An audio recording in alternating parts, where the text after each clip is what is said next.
wanna kiss and make go one last time. Touch me like you touch nobody. Put your hands all up on me. Tired of hearing sorry. Kiss and make go, kiss and make go.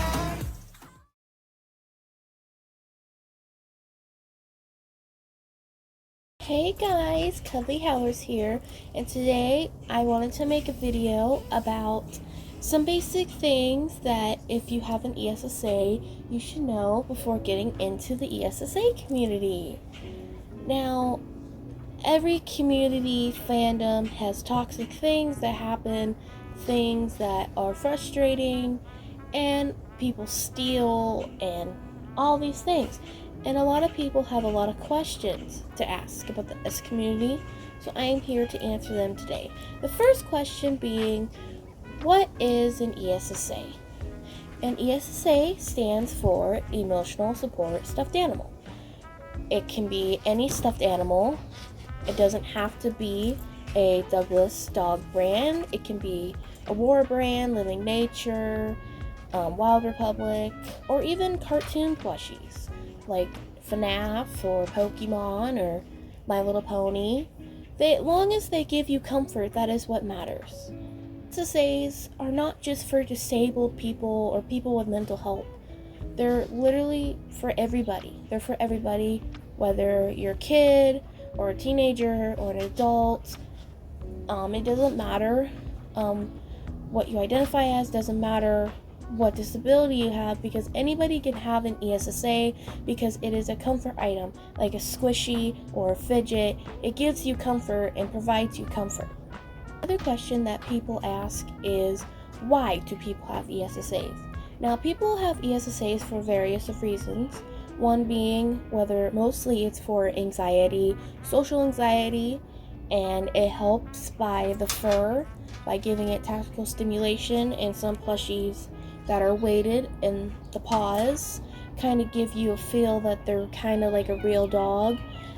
People also have ESSAs because some people can't afford a service dog, or some people who do have dogs just don't have them as service dogs, and people have ESSAs to help them with social interactions, or if they are depressed, or if they need them to function. No, an ESSA is not just some certain animal. It is something that means someone to people. So you can't replace, like, even if you had a million lily fangs, this one could not be replaced, because this lily fang is special and I love her a lot.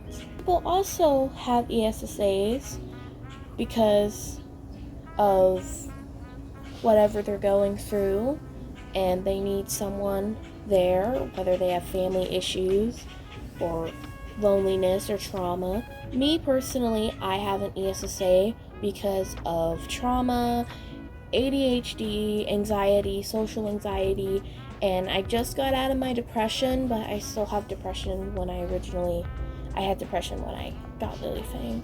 Another question that people ask is, why is Douglas the go-to brand for ESSAs? Douglas is a great brand. It's been around for a long time, I think. I don't remember exactly the year they started, but the reason they're so popular in the ESSA community is obviously because of their realistic plushies. They're really realistic in the face, and they're super high quality.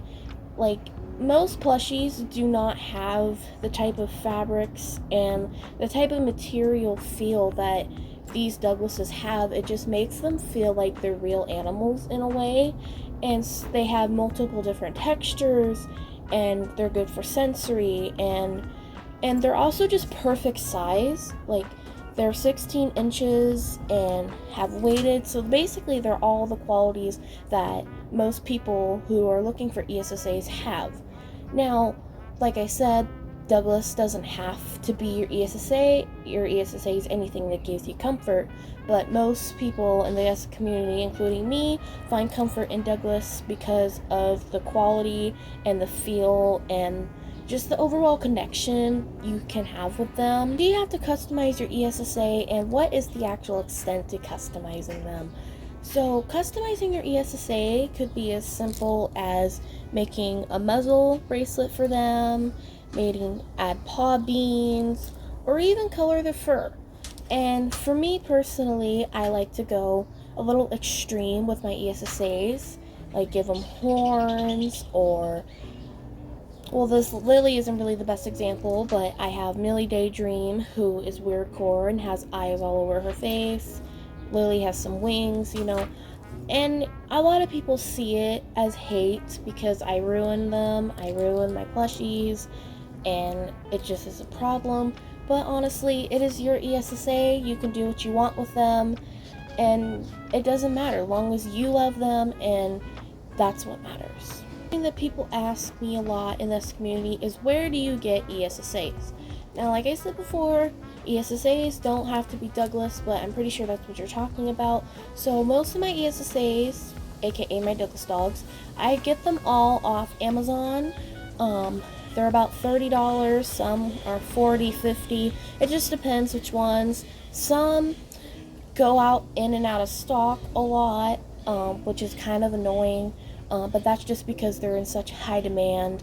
The Gravy Border Collie is not in stock. I think it will come back in stock in the fall because when it released, everybody literally went crazy for it.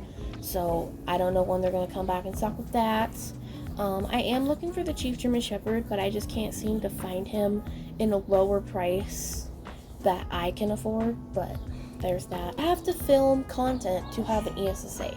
No, you don't have to make any content at all. Just some of us like to make videos to show, because we are a community and we like to express ourselves and to show our adventures and journey with our ESSAs, but you don't have to make a YouTube channel or a TikTok account or whatever social media you use. You don't have to do that to be considered having an ESSA, because an ESSA is for everyone. It's not just for creators. It can be for whoever and anybody.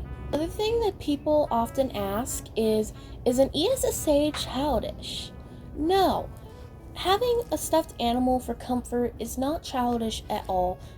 I'm sure from first glance, and a lot of people tell you that you're too old to have a stuffed animal, you need to grow out of it. But really, there's people out here who are collectors of stuffed animals and toys. There's people out there who have stuffed animals, elderly people. Everybody has their own ways to have comfort, and it is not childish if you found a healthy coping mechanism to deal with what you're going through than just either committing or doing drugs or doing bad habits that would be harmful to you, rather than just having a stuffed animal. That I know you guys like to ask me is how to bond with your ESSA. Now, how I bond with my ESSAs is multiple different things. Mostly for me is customizing, because it gives them character. I like to add lore to them to make them more unique. And I also like to take them places and sleep with them. That's why Lily is as matted as she is because I sleep with her. She's about 2 years old now, so she's pretty well loved. And yeah, hopefully that answers all your guys' questions. If you have any more questions, please comment down below and I'll make a part 2 video. I'm sure I forgot a lot of stuff because I forget so much all the time. Anyway guys, I hope you had a great day, and bye cuddly pups! Mwah!